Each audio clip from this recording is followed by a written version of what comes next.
Hi, this is Pat McDonald, your host for Vote for Vermont, where our tagline is Listening Beyond the Soundbites. Tonight we have a new guest, a new to the show, Chief James Pontbriand. Did I get that Very close? good. Thank you. Excellent. Who is our new Chief of Police in Berlin, Vermont. And since that's my town, I was very eager to meet you. Could you talk a little bit about yourself, Chief? Certainly. I've been in law enforcement for about 19 years. Prior to actually serving in a law enforcement capacity, I worked in the judicial system as a victim advocate for Good about for 9 years. And I also did some work with diversion, so I worked a lot with first-time offenders. So I wasn't really new to the way that the judicial system worked when I got into uniform. So you've served in Barry City and Montpelier. Yes. And what sort of got you interested in Berlin? Obviously, I'm familiar with it.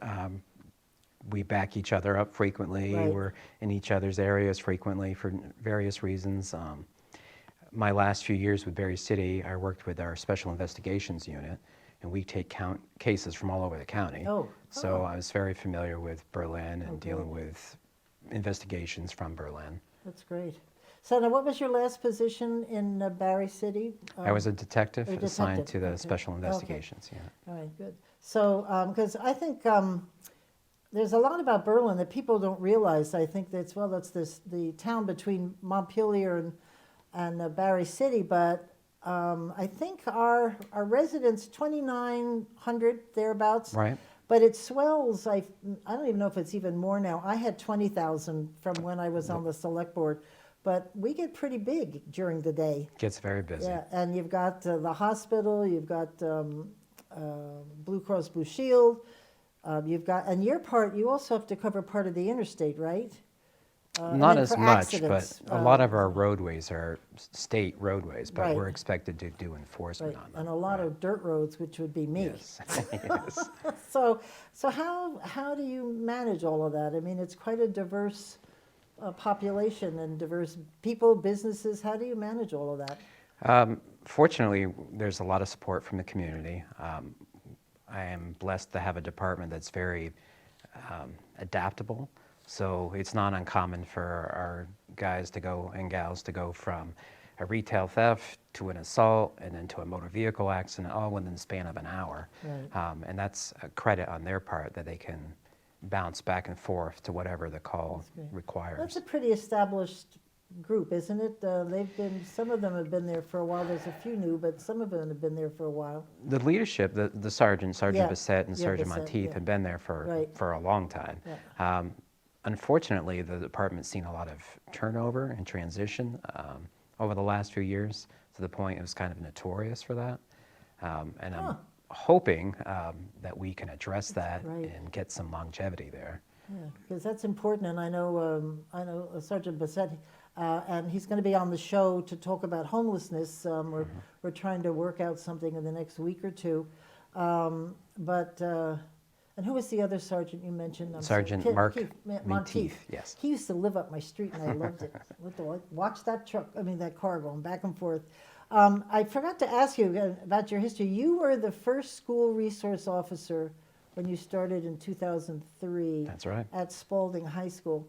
And that position seems to be up for grabs when we're yelling about defund this and less money here and there. What did you think about that position? Because I have my own personal view about that, but what did you see it serving a purpose? I thought it was an essential purpose. When I was there, and at least I was another resource for the school and the students to access beyond just having a uniform presence there. Right. Kids would talk to me about problems that they had at home. I helped the school with students who were not coming to school for various reasons.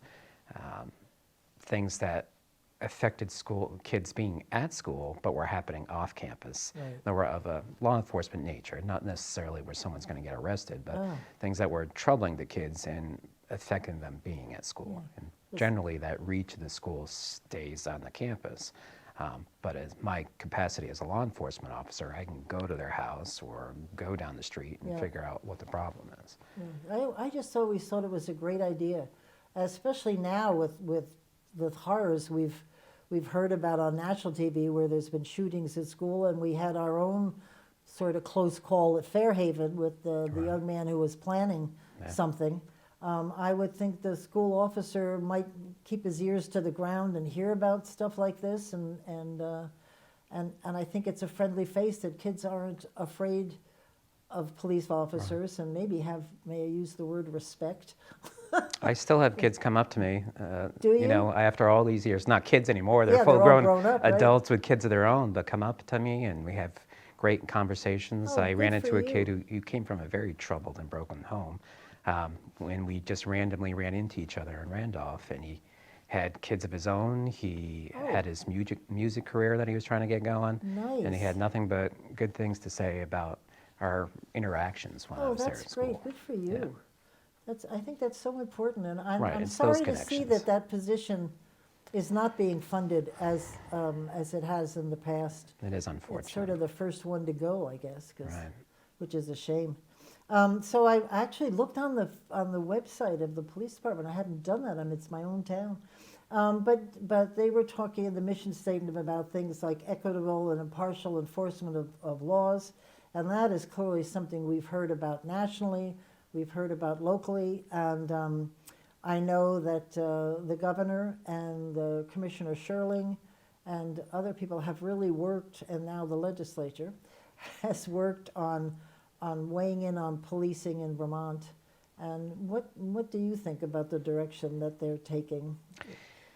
A lot of the things they discuss in the legislation that they're creating are tying into 21st century policing, something that was kind of brought out a couple of years ago, Right. or more than that. It was during Obama's time. Right.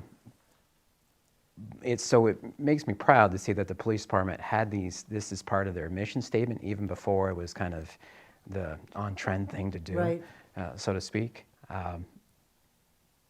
I'm fully supportive of the legislation that gets passed. I'm a huge fan of always trying to strive to make law enforcement Right. better, to earn people's trust and respect.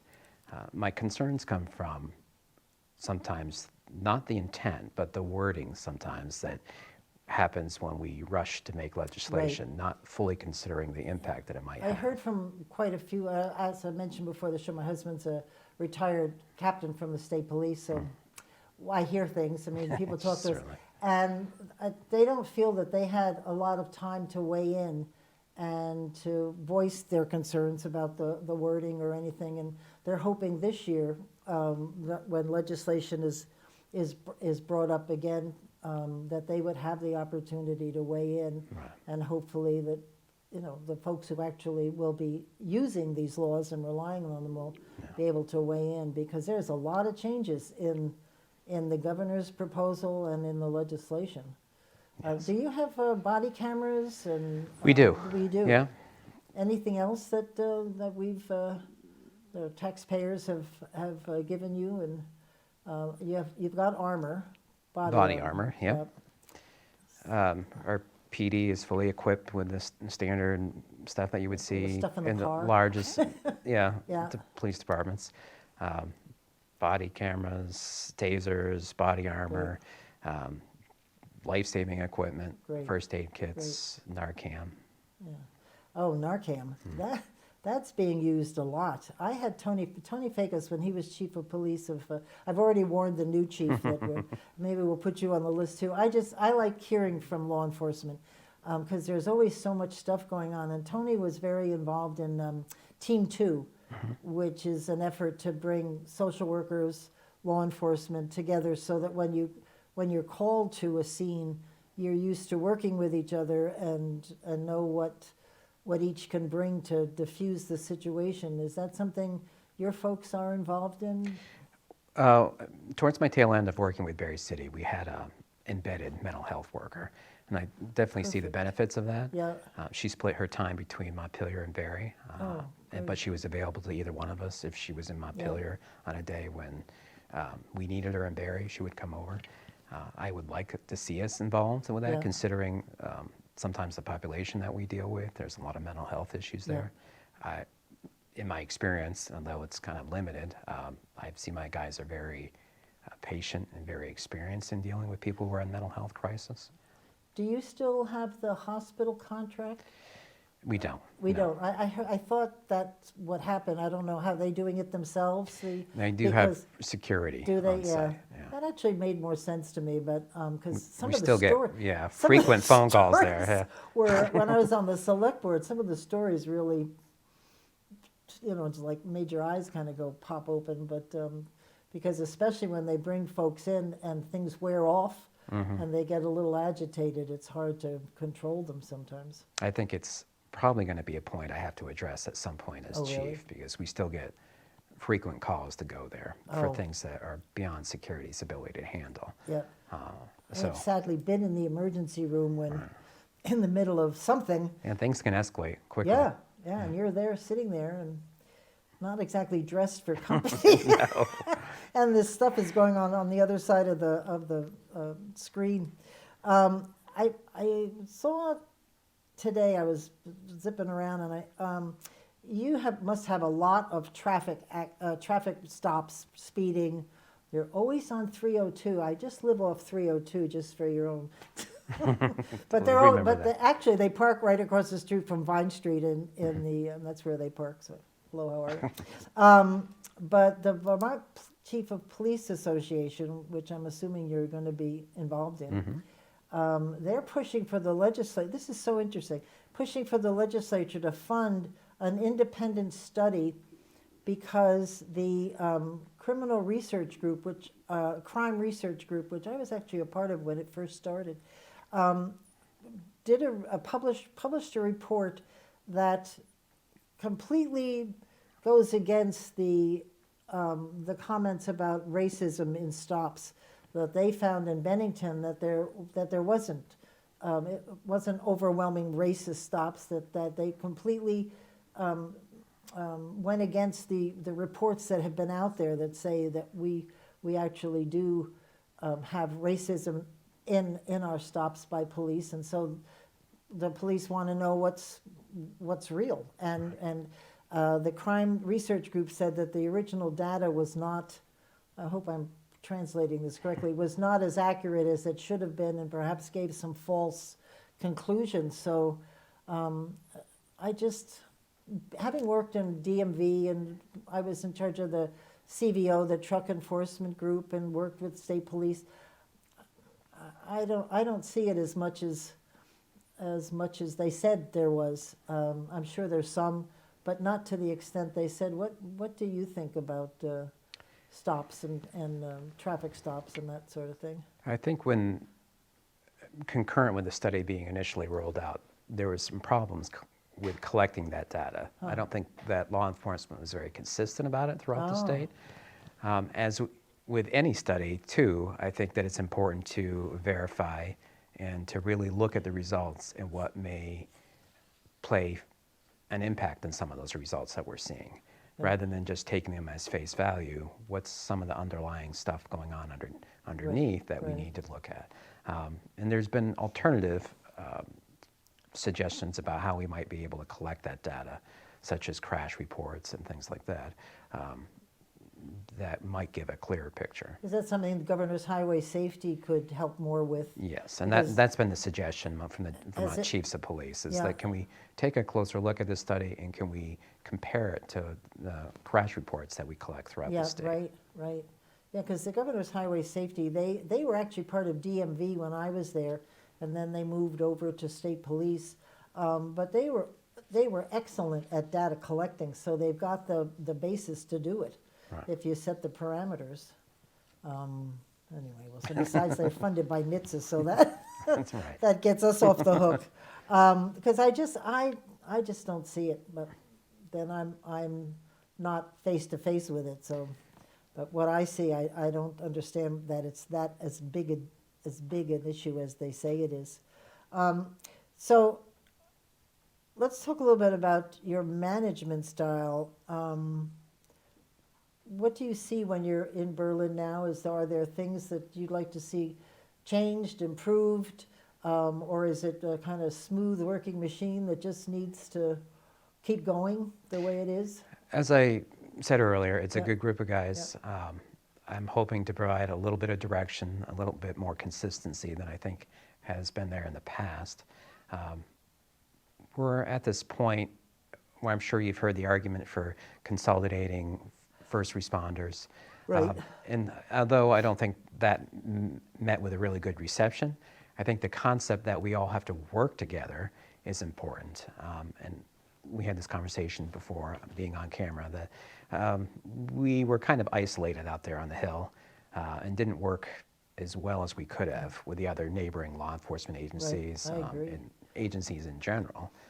So I'm hoping to improve on that. I have a good history of working with other agencies, and I'm hoping to bring that to my new position. I hope so too, because when I was on the select board, we put together a brochure about Berlin, and it was titled "All Roads Lead to Berlin." That's true. Because when you look at the plateau, which is where Shaw's is and the mall, all those roads in Berlin, we're in a very good position. Leads to Montpelier, to Barry, Barrytown, and Northfield. We sometimes forget that Route 12, which is us, leads right into Northfield. And so this is a town of four that really should be working very closely together. And I was always big on not everybody should have a hook and ladder.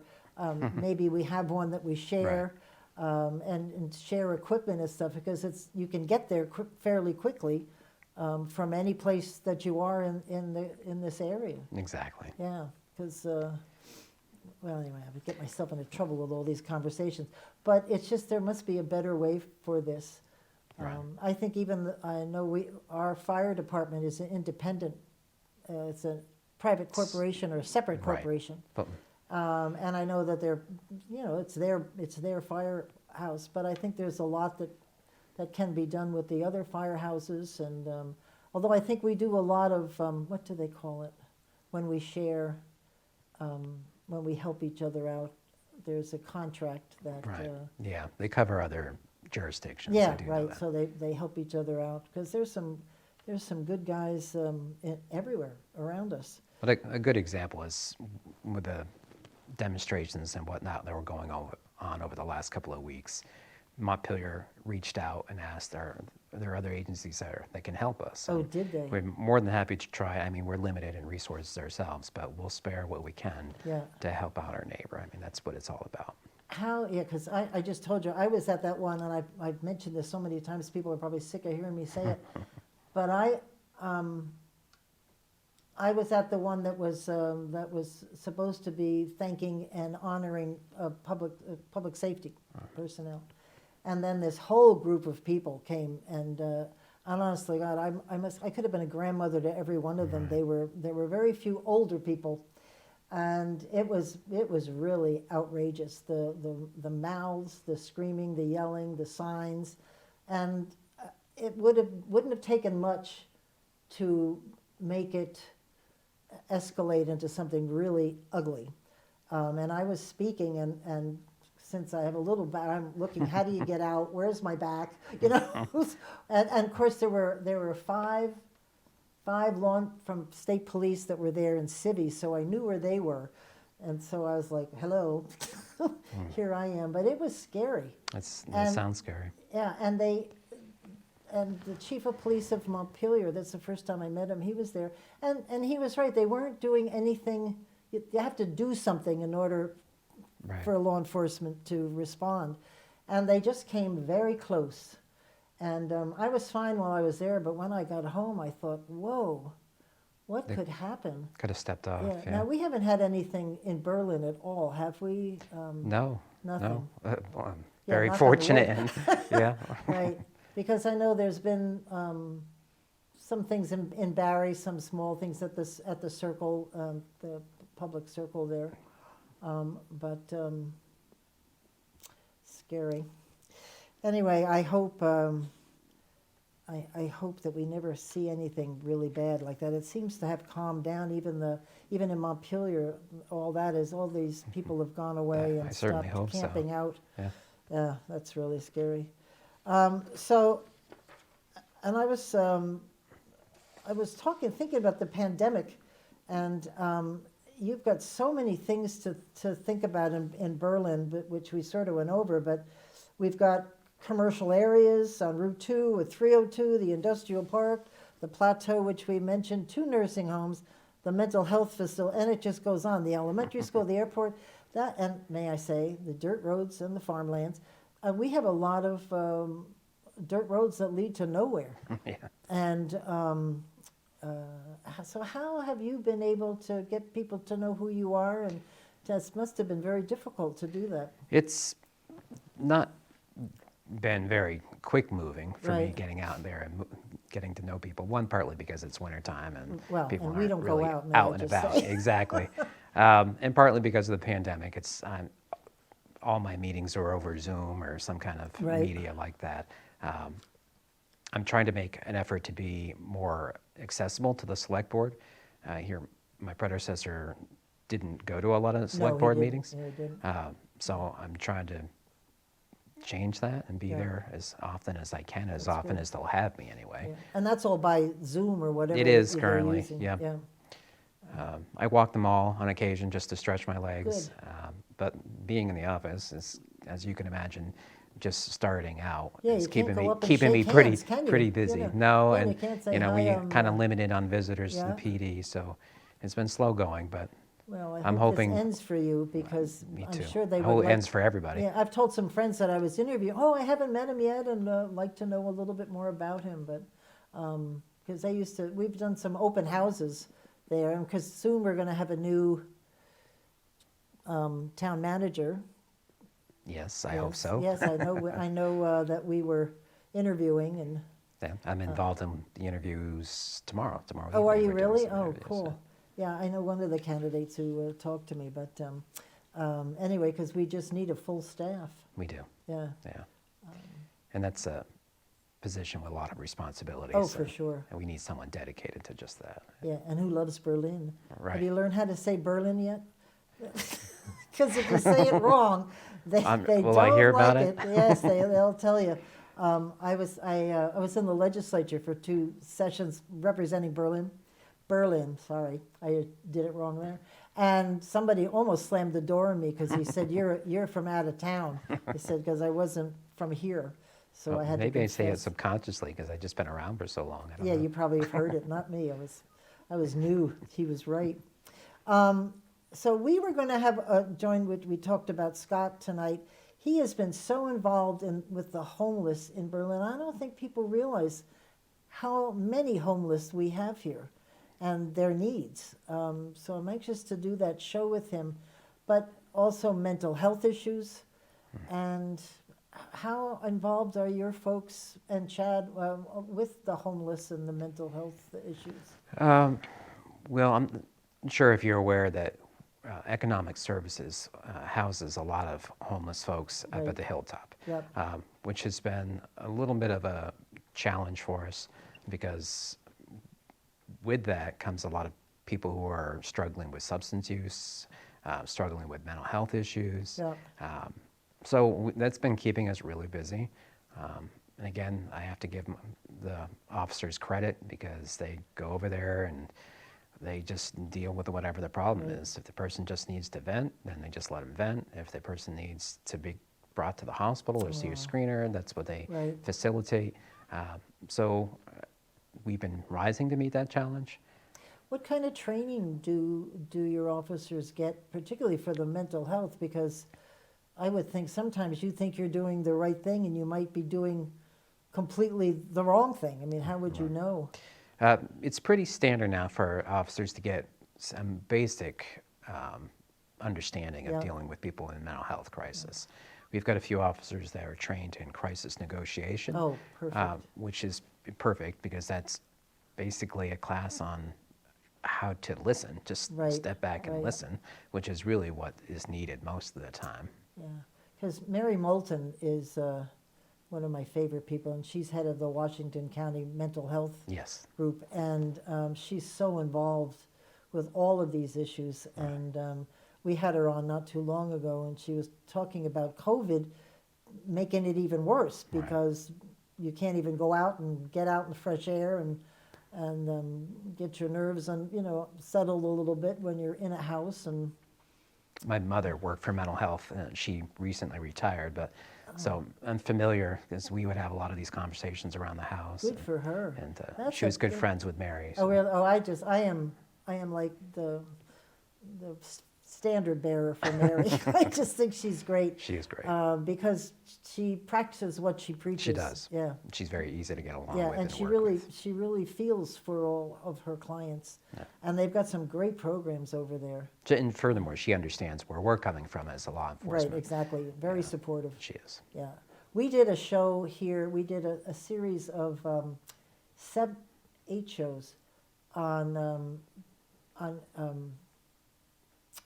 addiction and all the different phases of it, mental health, training, it just went on and on, and she was very instrumental in helping us put together that series, and they're using that show to talk to people in the addiction world, to talk to them about what's available health-wise, and so she's very knowledgeable. I hear her public service announcements on the radio all the time. She's great. She's amazing. Have you met her? Or? Oh, yeah. Oh, Yeah. Okay. Yeah. So what do you see around Berlin? The thing that, I don't know if you were on board yet, when they gave out the free food at the airport, and we had miles. Were you here? I was working for Berry City Oh, at okay. the time. That was just stunning to me. 5-hour wait. I mean, what are you seeing with regard to just not homeless people necessarily, but the people of Berlin and what they're struggling with? As I said, the Hilltop has been a challenge. There's been some discussion, and it's very preliminary, about having a vaccination outpost, essentially, where they would just kind of do mass vaccinations.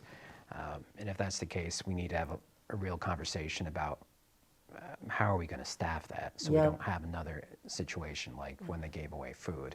And we were kind of left really I'm unprepared sure they for had that. no idea that was going to happen. No, not to that level Yeah, anyway. 5 hours? Right. I just can't imagine. I heard that it was terrible. Was it yeah. even more than that in some cases? It was lengthy. People were in line for hours. Yeah, right. Traffic was snarled up, and Yeah, people weren't I able wouldn't- just to even go about their regular business, Yep. let alone try to get in there and get food. Right.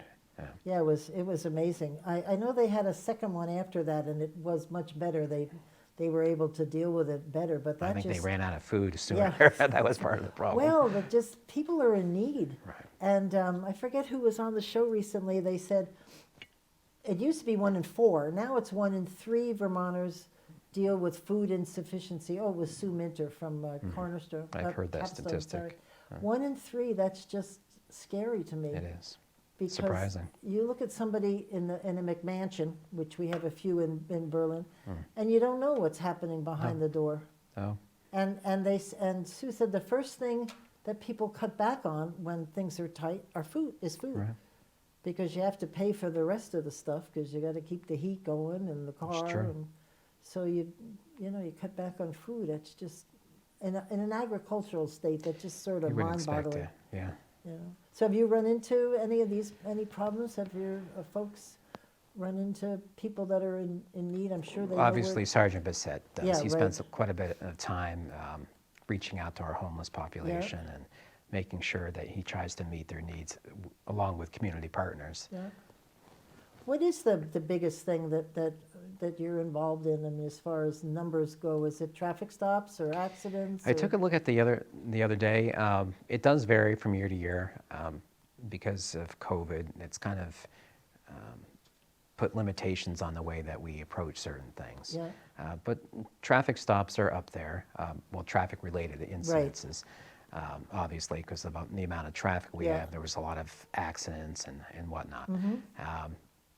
And then trespassing, retail theft, types of things that you would expect in a retail type of environment. Every once in a while I see a police car in front of Price Chopper. I'm like, what is going on? I read an article in the Digger that was talking. It was talked tarnished badges. I don't know if you saw that. I did. And it talked about the importance of credibility, which goes without saying, I would think, if you're not credible, that when an officer has that tarnished badge, that sometimes they won't accept any of his or her Right. cases anymore. They're sort of done. Right. How do you work with your, when they were talking about getting a Brady letter and a Giglio? thank you, I wasn't going to pronounce it, the Giglio list, that once you're on that, it's hard to get off, and it's not a good thing. Right. I don't think there's ever any getting off. Oh, yeah, you're just, well, You're once on you it once you've forever. lost your credibility, Right. it's probably hard to get back. I just think overall, though, our law enforcement people are great. The people that I've worked with over the years, when I worked at Barry City, I did a study. I went around to talk to all kinds of law enforcement people to see whether they were paying their officers correctly, and wrote a report. And the people I met all over the state were fabulous. That's So, been my experience yeah, too. I've run into some people that I didn't feel were really cut out for the job. And Yeah. it's been my experience they usually get washed out one way or the other. Right. Yeah, they sort of get seen or counseled out, I guess. Or they just figure out that Yeah. that's not Yeah. what they should be doing. What are in you life. seeing? You said you have some openings. What are you seeing when an opening comes up in Berlin? Are we getting applicants? Are they good applicants? Are they solid? It's been very difficult to recruit qualified people Yeah. to the job in general. And then to some place like Berlin, where we're small, we don't have a lot to offer as far as specialties, like a canine or a detective. Right. There's not a lot of opportunities for promotion. So our prospects are even smaller, I think, than a larger PD like state police or Yep. Burlington might see. Right now, we're just looking at part-time applicants to help us kind of fill out when an officer takes time off to go on vacation or training or something along those lines. To have somebody that we know and can rely on that can step in and fill out for a week or whatever the case may be. That's hard because I know that some towns are looking at their requirements and making adjustments to those because, and I know that even the academy, I think, I don't know if they're looking at, if you ever had a drug, when you're a teenager and you took drugs, that just automatically Right. wipes you out. And these days, that's sort of something teenagers do, sadly. So I don't know where, and with people not being so thrilled with law enforcement these days, that can't help either. No, I think the circumstances have changed and things that would have been a no-go 20 years ago Right. are passable Yeah, now. right. I think we're looking more for your quality of character. If you're truthful, if you're reliable, Right. if you're responsible. What you might have done 15 years ago isn't as much as a factor as it would have been. And it must be hard to, I've done a lot of HR in my career, and it must be hard to pull out from people their racist tendencies if they have them, because you certainly don't want to hire somebody who's going to create more problems than they're solving, and that's something that people are smart enough to know the answers to, and it must be hard to pull that out of people. Although sadly, it would show up the wrong times. Right. Yeah. Sergeant Bissett does a lot of our background checks, and he's very thorough. Oh, we good. do a pretty good scouring of people's social media, Yeah. and try to do our best to dig through their background and their prior work history. I'm looking at new software. In fact, tomorrow, I'm having a demo done of software that kind of tracks complaints against officers in Oh, the no hopes kidding. of heading off potential problems. It looks at complaints, behavior, write-ups, performance.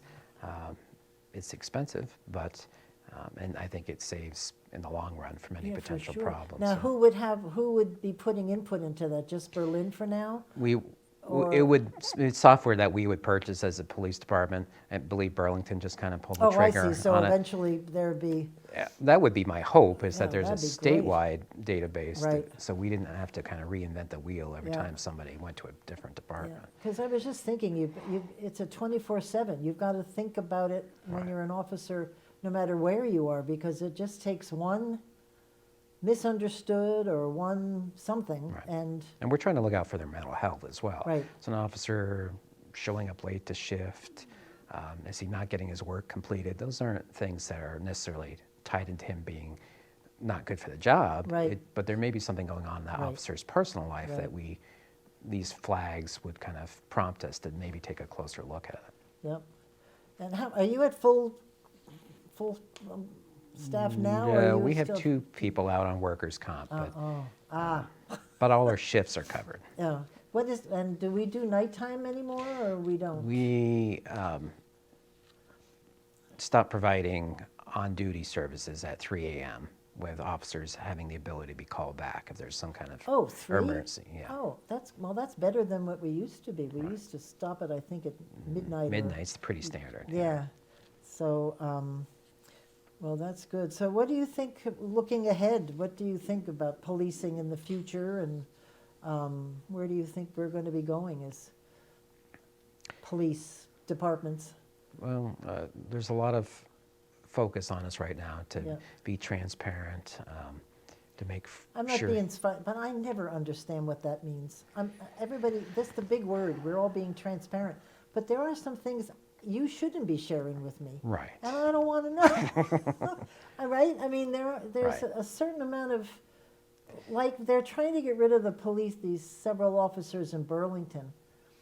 But their process in-house said no. Right. So it's the union, it's their contract, it's like, back off. Right. I think there needs to be a compromise in that let the subject matter experts do what they do, have input, be allowed to have input, and be allowed to kind of see into the process, but trust that the people who are running the department know what they're doing. Right. When I say transparency, I mean there's some things that we can share with the public. This is how we're doing business. Right. Sharing racial data is going to be inevitable at some point. Right. Why not? Why wouldn't we do that? Sharing data about complaints or misconduct, we should to some Right. degree. I Right. don't think that's just, we're going to blast it out on the Yeah. Times Argos. But that information should be accessible, and Yep. it's not a secret. Yeah. And I shouldn't be burying it in my file cabinet somewhere. Right. Right. And now they all belong to a union. Yes, in most cases. Yeah. I'm trying to remember the name of the union. Do you know? We're the Teamsters Union. Teamster, yes, because yeah. I, I'm not a part of it myself. no, as no, chief, yeah. but yeah. Actually, I worked on the very first contract with the chief of police at the time. We worked with the union. I just couldn't remember the union's name at the moment. But I thought it was a darn good contract, probably too darn It good. is. Yeah. Having seen 2 other police departments' contracts, and Yeah. variations of those contracts over Yeah, the well, years, you it is got a to good retain contract. and reward. I mean, Right. it's a tough job. Right. It really is. And I don't, I guess when you were talking about being at the school, do your officers get involved at all with the kids in the community? Do they, when school was in session, do they get involved so that kids know who the police are? And, Yeah, we have one officer in particular that, when school was kind of Yeah, right, active and yeah. opened, he was very Great. involved there. Yeah, because we were talking with a group that I had on a while ago and saying, God, when I grew up, if you're in trouble, that's the first person you would go to, not so Right. much anymore, which is That's really. unfortunate. And how can we get that back? I mean, is it just time? I don't know. I'm hoping that the pendulum swings a little bit and Yeah. people have faith in law enforcement again. Yeah. Well, I think if you can get Barry City, maybe Barrytown, Northfield, and Montpelier to really work together and use our resources, that we would see officers out there, and of course, I don't think they have the bees anymore in Barry. No, I think no, that's that fell off. Yeah, Yeah, I thought I actually liked yeah. that There's because, a lot of support for that. yeah, because it was a group of officers who, actually, it was mostly Norwich, Yeah, Norwich cadets and Norwich. college students. Yeah, that were given sort of law enforcement duties, but not the official assignments. But they would ride around the sidewalks and streets and Right. back alleys and, Just a presence, Yeah, an extra presence. set I of thought it was eyes out great. there for us. yeah.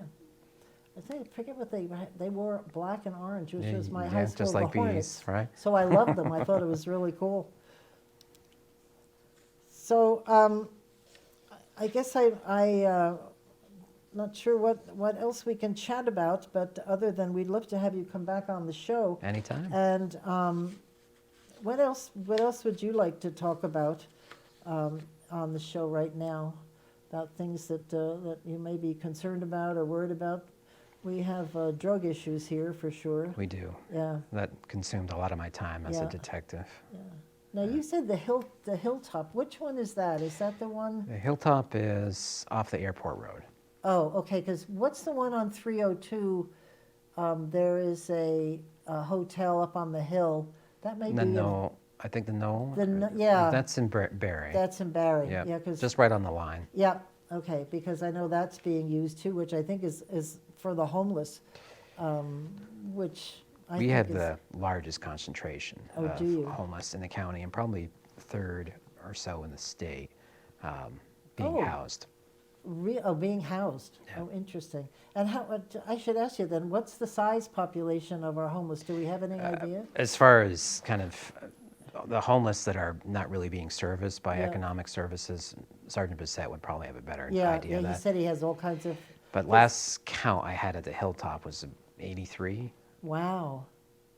Because my experience is that I know they have struggles, but they've always been very nice to me. Not that I'm roaming around, but I had an occasion in Barry City. We were walking down the railroad tracks talking about the bike path, and we were looking for somebody who was ahead of us, and one of the homeless people they came out and they were very polite and nice, and Sure. and I don't think there are people that are afraid of them, and I don't think so. I haven't heard anything. They're just homeless and Right. out of luck, and I'm sure they'd like to be somewhere else Right, and to be healthy and to be safe, right. which is a big issue for them. Yeah, it's definitely not a black and white type of situation where. No, right. Yeah. Yeah. So, well, I wish you a lot of luck. Thank you. I hope you come back. Absolutely. Thank you for having me on the show. Yes. Say hello to everybody. I will, I for sure. haven't been. I used to be very involved in town, and I'm Well, you have to very bad. get No, more no, involved. no, it's okay. I'm getting too old. I just got to the point where it's like, oh, enough is Must be enough having it, already. But, right. but it's a great town, It is. I've and enjoyed it. and I do love it, and I love the people. We just need. I know they're working on the center of town. Have you been involved in that? Whenever I'm part of the select board, I hear those Yeah, plans that are going. Because if they can pull that off and have an actual center, because I never had any children in the school system, and that's the key to being part of Berlin.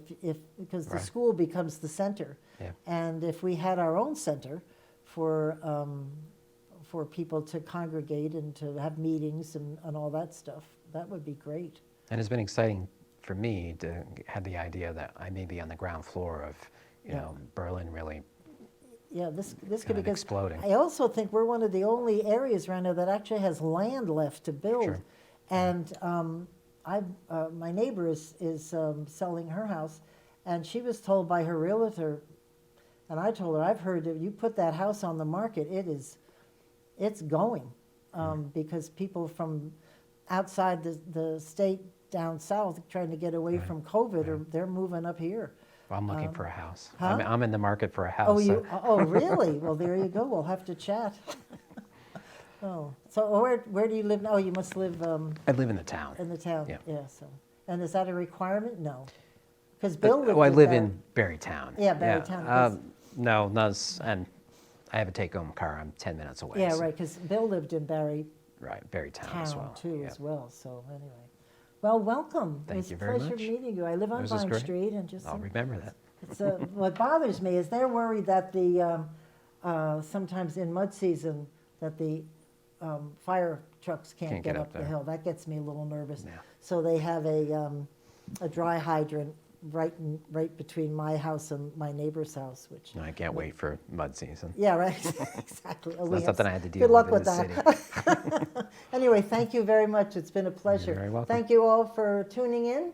We'll see you next week, and in the meantime, keep listening beyond the sound bites.